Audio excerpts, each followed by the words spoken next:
Hey everyone, it is Stephanie here with Infernal TV, and I'm here with Horrendous. So, how are you guys? Doing well. Great. Yeah, great. Thanks for having us. Absolutely. So now let's talk about the new album, Ontological Mysterium. You have new songs out from the album, and I honestly think both songs sound completely different. So, what can your fans expect from this album? Will it be like a specific style or just like a whole bunch of different stuff going on, or what do you have to say about that? I'm glad that you noticed that. I can say that I would argue that every song kind of sounds different by design. And in a way, I think this record encapsulates like really everything that we've ever done as a band the past 15 odd years we've been playing. And also breaks some new ground. And I think in a way, what separates us from the last one a little bit, to me, the last record felt like we were every song on the record kind of encapsulated like all the different musical grounds that we were trying to cover. Whereas I think this record takes a little bit of a different approach where like almost every song is its own landscape and does its own thing. And at the same time, it doesn't all sound just kind of like randomly thrown together. Like it is one whole piece, I think, at the same time. Yet made up of these different styles, different sounds. What else I noticed? Like, I guess the only thing I personally think that both songs have in common is it's like they almost sound larger than life, which is, I mean, I'm not sure if I'm explaining that correctly, but I mean, that's just something I haven't really heard from your past records. And I mean, I could definitely hear that, you really took the writing, like, or, for the songs, to a completely different level. So, I also noticed between like the last album and this one, there was a longer break due to the pandemic and everything. So, do you think with the longer break that you had more time to kind of perfect the writing, perfect the album, or what do you have to say about that? I think the break maybe just altered how we went about writing or maybe putting the songs together a bit. Um, I think when we started working on the album, which was certainly pre-pandemic, things got halted for well over a year. I think coming back to it, I think priorities maybe changed a little bit. Um, saw some of the ideas that already existed in perhaps a new light and kind of found ourselves taking them in new directions. I guess just, because we were in different places in our lives at that point and wanting to make different statements than we were trying to make a couple years prior, I suppose. Interesting. And I guess kind of speaking of or going off of what you just said, how did you come up with the concept of the album? I don't know that we sat down and really laid out what we were trying to do per se. I think as things coalesced, themes arose that seems to, kind of exist in common with multiple tracks. Because all of us, Damian, Matt, and I all write some of the lyrics, and I think there were common threads that showed up just, by chance as we went through it. But I think we kind of ended up with this idea of this album that's about kind of growth and stepping up and taking control and becoming the protagonist in your own story, kind of a bit different from Idol. I think Idol was a kind of a reaction to a lot of fearful events, kind of describing them in like laying out what the monster is, whereas this album is perhaps trying to stepping ahead of that and saying, I'm in control now and I'm going to create, my own destiny. Yeah, and I think like musically too, in a lot of ways, like all we ever really do, I think, when writing music is following inspiration and following what feels new and fresh for us and what feels like when we have our hand on the pulse of whatever the thing is, like the creative source, I guess. And I think a lot of the magic of the band comes from that we're not really sitting down and saying like, I want to create a bunch of songs that sound like this, or I want to make a riff that sounds like this song from some other band. You know, I think a lot of our work comes from kind of getting together and bringing ideas to each other, of course, but hashing those things out together and jamming. And I think a lot of the magic comes from those moments, which are a bit more unscripted and improvisational. And to me, that's where the inspiration comes from. And what's actually really nice, I think, about doing interviews like this is it gives us a minute to step back and really think about what it is that we did, you know. And I think this act of like giving the album away and making it happen and making it come out is really the first moments we get where we get to step outside of it, because everything before then, we're kind of in the water, right? We're like swimming in the water that is the record. And then we finally get to come out when it's done and see what it is that we were doing from different perspectives and different angles. And I think that's part of the magic of the whole thing to me, is that we aren't necessarily in control. And I honestly think if we were in control of it to that degree, it wouldn't turn out very cool. It would just sound, I think it would just sound forced. And I think it would lose a lot of the magic and some of the larger than life feeling that you're talking about. I think that just comes from harnessing and stealing from the vein of magic that exists in making music, you know. Interesting. And now this is a question for you, Damian, because I think it's interesting.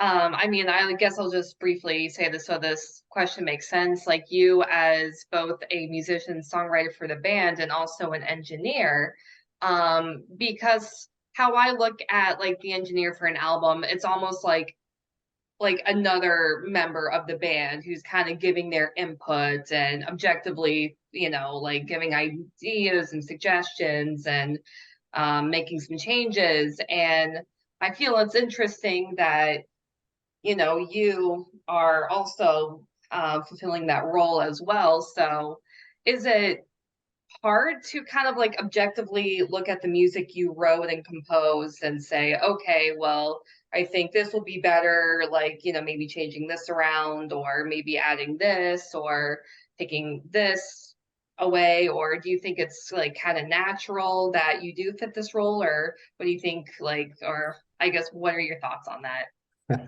Yeah, I think that's a good question, actually. Because like you said, a lot of times the engineer, well, most of the time the engineer is sort of an outside ear. And I don't know, I guess for us, like, I don't think it's ever gotten in the way. It's kind of just how we've always done it. And I've personally always been interested in audio production. I mean, when the band started, we were in college and I was studying media arts, and actually my senior thesis was recording our demo and producing it. So that was kind of fun. So I feel like my role as the engineer has sort of been intertwined with the band from the beginning. So I guess I'm kind of used to it. But I think overall, I think we like having everything in-house, because it gives us so much control over the end result. We sort of like not having any like outsider influence on the process. And just because I mean, there's still four of us with like very different ideas that we're all blending together into this thing. But yeah, I think we like to keep it in-house, and it also provides us a lot of flexibility, because, you know, we're not like going to a studio and paying for studio time by the hour. So it gives us a lot of freedom to experiment, and try things out and decide what we like and what we don't. And there's the only risk there is just time. But I mean, it's time spent with friends making music, so it's not really too big of a risk. Awesome. And now I have a question about your album artwork, because you've been working with Brian Smith for, I mean, the last several albums. So why do you continue working with him? So yeah, I guess we love Brian's art. And we've kind of just developed this relationship over the years. And I guess once again, sort of tying back to the production thing, like I think we like having that relationship with like one person and sort of sticking with them. And it sort of becomes our own aesthetic, I guess. Because Brian, as far as we know, he hasn't done art for any other bands. He sort of just like randomly decided to only work with us, which we feel very fortunate for that. But yeah, I think he has like a unique style, so it also lends a cool visual to all our albums that also is not derivative. Yeah, I think it feels, something about him feels very distinctive to us at this point. And I personally grown up just kind of loving bands that have this, I don't know, this thread that kind of goes through all of their records aesthetically. And I think once we had him, and like he's a really interesting guy, and I know like many bands have tried to reach out to use him and he just won't do it. We were kind of like, he stuck with us, it's been working for him, like we've worked out arrangements, and I just think we'd be crazy not to use him at this point because he has become such a part of the process. And we honestly don't have a lot of communication with him. It's pretty minimal, but everybody still seems to be happy working in this way. I was gonna say something else and escaped me, but I guess that's it. All right. Now you guys have an upcoming tour. Pretty brief one, but can you talk to us about the tour and possibly anything else that you have coming up after the album's release? Yeah, so it's a 13-date tour coming up next month, quite soon actually.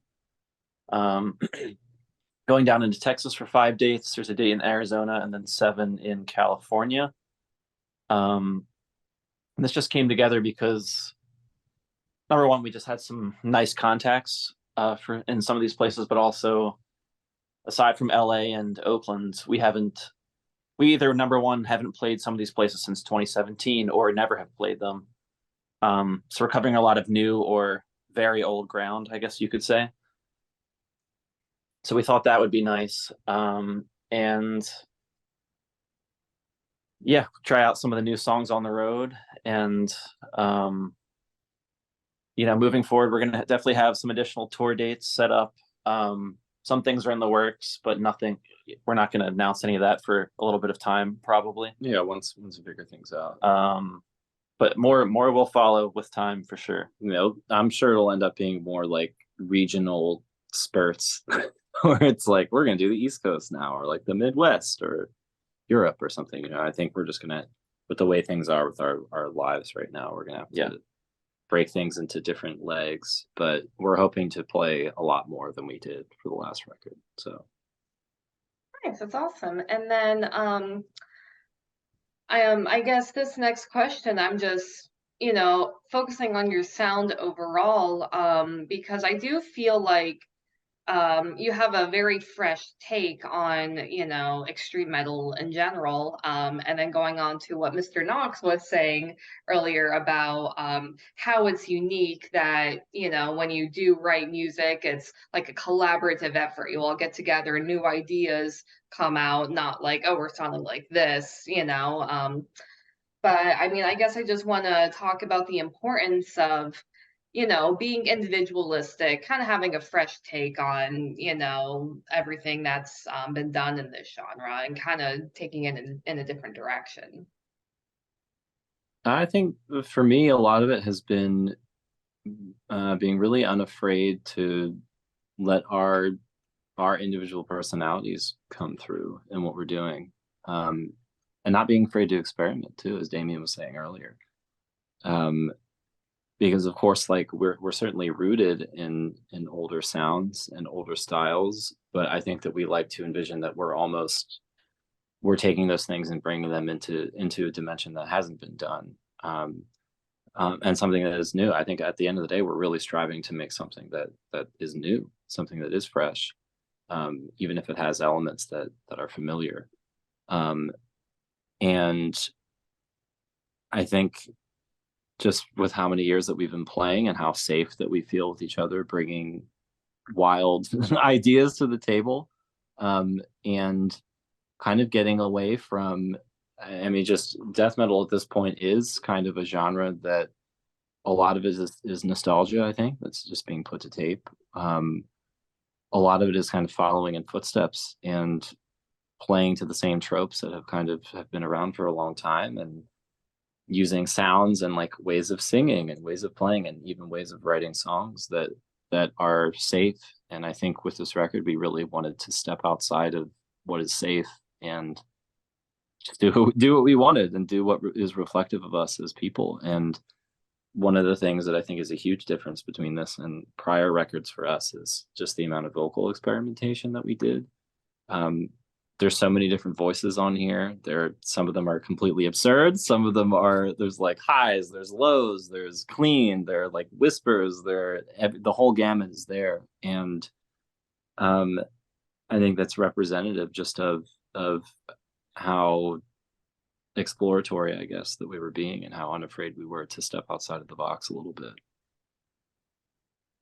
Awesome. And this is the last question. You can say whatever you want. You can promote the album, promote the tour, say things to your fans. Take it away.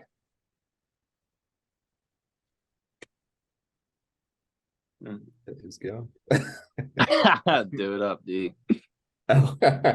Well, yeah, thanks a lot for the interview. We're excited for everybody to hear the record. There'll be one more teaser song coming out before the album's released August 18th. And yeah, then if you live in Texas or the Southwest or California, then come check us out in July. We're coming. We'd better see you. Yeah. That's gotta be there. Or you're in trouble. I think the final thing for me is, I think everything that you've heard so far from the record has literally not prepared you at all for everything else that's on it. Not in the slightest. And just be ready. I think everybody always says like people aren't ready for this, but